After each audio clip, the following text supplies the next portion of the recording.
আসসালামু আলাইকুম রহমতুল্লাহ বরকাত। আলহামদুলিল্লাহ রব্বিল আলমিন। প্রশ্ন এসেছে যে বেনামাজি ছেলে মেয়েদের বিবাহ করা হারাম কিনা, বেনামাজি মেয়েকে বিবাহ করা বা বেনামাজি ছেলেকে বিবাহ করা হারাম কিনা। আল জবাব বিল্লাহি তৌফিক, আল্লাহুল মুস্তাআন। দলিলে ইস্তেকরার অথবা দলিলে ইস্তেমরার একাধিক কোরআন এবং সুন্নাত দলিল অনুযায়ী বিষয়টি, যেহেতু সালাত ছেড়ে দেওয়ার ভয়াবহতা কোরআন এবং হাদিসে আছে, এই কারণে বেনামাজি নন মুসলিম এ বিষয়ে হুকম তারিকুস সালাত কিতাবে একাধিক দলিল নির্যাস হলো বিষয়টি এরকমের। যেহেতু রসুল্লাহ সাল্লাল্লাহু আলাইহি ওয়াসাল্লাম তিনি বলেছেন, ইমাম তিরমিজি হাদিস এনেছেন 2611-21, আল মুসলিমু বাইনাল কুফরি তরকুস সালাত, আমাদের এবং কাফেরদের মধ্যে, মুসলিমদের এবং কাফেরদের মধ্যে চুক্তি হলো সালাত। যে ব্যক্তি ছেড়ে দিল সে কুফর করলো। ইমাম আহমদ ইবনে হাম্বল তিনি বলেছেন, ইচ্ছাকৃতভাবে নামাজ ছেড়ে দিলে সে কাফের হয়ে যায়। অন্যান্য ইমামরাও আরো কঠোর কথা বলেছেন। তাহলে এবার মুসলিম নারীর সাথে কাফেরদের বিয়ে হারাম, অনুরূপভাবে মুসলিম ছেলের সাথে কাফের নারীর বিবাহ হারাম। যদি কেউ নামাজ না পড়ার কারণে কাফির গণ্য হয়, তাহলে সূরা বাকারা আয়াত নম্বর 221, আরেকটি আয়াত পাওয়া যায় সূরা বাকারা 2 নম্বর সূরা 221 নম্বর আয়াত। সেখানে আল্লাহ তাআলা বলেছেন, ওয়ালা তুনকিহুল মুশরিকাতি হাত্তা ইউমিননা, বা মুমিন নারীদেরকে মুশরিকদের সাথে বিবাহ দিও না। ওয়ালা তুনকিহুল মুশরিকাতি হাত্তা, যতক্ষণ পর্যন্ত ঈমান গ্রহণ না করে। যদিও সমস্ত ইমামরা হারাম বলেননি, সমস্ত আলেম একমত নয়, বিষয়টি গুরুতর। কারণ ইসলামে সালাত সবচেয়ে বড় ফরজের একটা। নামাজ ছেড়ে দেওয়ার বিষয় সূরা মারিয়ামে আল্লাহ তাআলা বলেছেন যে, ওয়াত্তাবাউ শাহাওয়াতি ফাসাউফা ইয়ালকাউনা গাইয়ান, তাদের পরে এমন একটা দল আসবে যারা নামাজ নষ্ট করে এবং কুপ্রবৃত্তির অনুসরণ করলো, তারা গাইয়া, তারা শাস্তি। স্বাভাবিকভাবে আমরা একটা ছোট উদাহরণ দিয়ে বুঝি যে, আপনি যদি কোনো ব্যক্তি সম্পর্কে জানেন যে এই পুরুষের ব্যাপারে সরকারের প্রত্যেকটা থানায় মামলা আছে, তার ব্যাপারে এমন মামলা আছে যে তাকে পুলিশ পেলে তাকে 10 বছরের জেল হবে, এটা কেউ যদি জানে, এরপরে সেই ছেলের সাথে কোনো মেয়ে বিবাহ দিবে কিনা? এটা হলো সারাহাতান প্রশ্ন।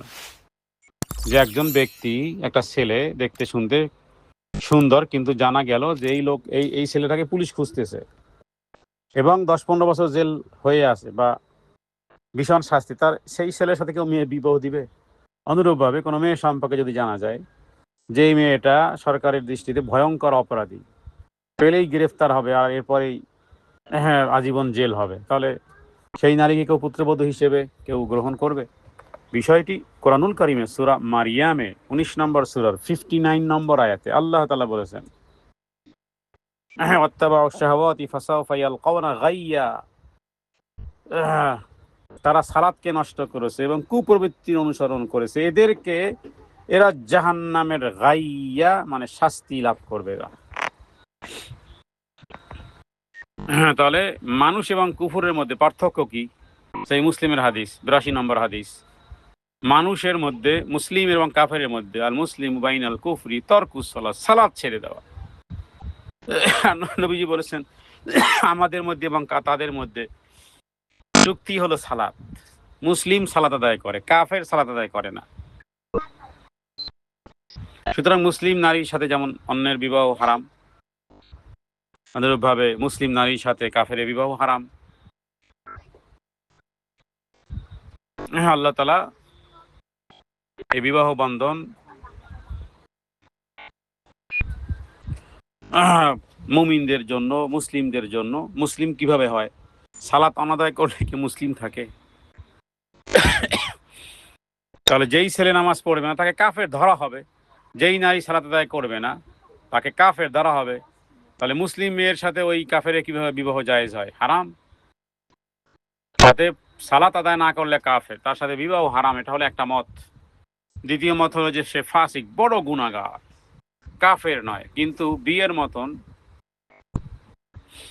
হ্যাঁ এত বড় একটা একটা বিষয় কঠোরভাবে নিরুৎসাহিত করা হয়েছে। সুতরাং এমন মেয়ে ছেলে যারা অনাদায়কারী, সালাত আদায় করে না, হ্যাঁ তাদেরকে যেহেতু শরীয়তের দৃষ্টি তাদেরকে কাফের ধরা হয়, তাদের কর্মকে কুফর ধরা হয়। আর রাসূলুল্লাহ সাল্লাল্লাহু আলাইহি ওয়াসাল্লাম বলেছেন যে বিবাহের ক্ষেত্রে সবার আগে দেখবে কি ফাজফার বিজাতিদ দ্বীন। তাহলে দেখুন নবীজির কথার সাথে সংঘর্ষ লেগে গেল না? আপনি যদি বেনামাজিকে বিবাহ করেন, নবীজি বলতেছেন সাধারণত মানুষ দেখে বিবাহের ক্ষেত্রে তার বংশ, তার সৌন্দর্য, তার সম্পদ, কিন্তু তোমরা কি দেখবা? ফাজফার বিজাতিদ দ্বীন। তাহলে যে সালাত আদায় করে না, যে ফজর পড়ে না, সে কিসের দিনদার? হ্যাঁ, যার দিন এবং চরিত্রে সন্তুষ্ট তাকে বিবাহ করো।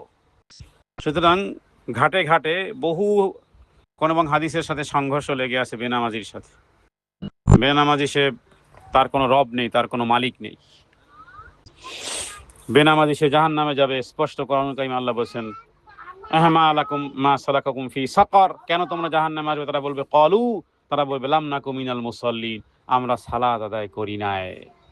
সালাত আদায় করলে জাহান্নামে যেতেই হবে। সুতরাং হ্যাঁ, তাহলে কে কে চাইবে যে তার ছেলে বা মেয়েকে এরকম একটা জাহান্নামের সাথে বিবাহ দিতে? জি, সাল্লাল্লাহু আলা সাইয়্যিদিনা মুহাম্মাদিন নবিয়্যিল উম্মি ওয়া আলিহি ওয়াসাল্লাম। আসসালামু আলাইকুম।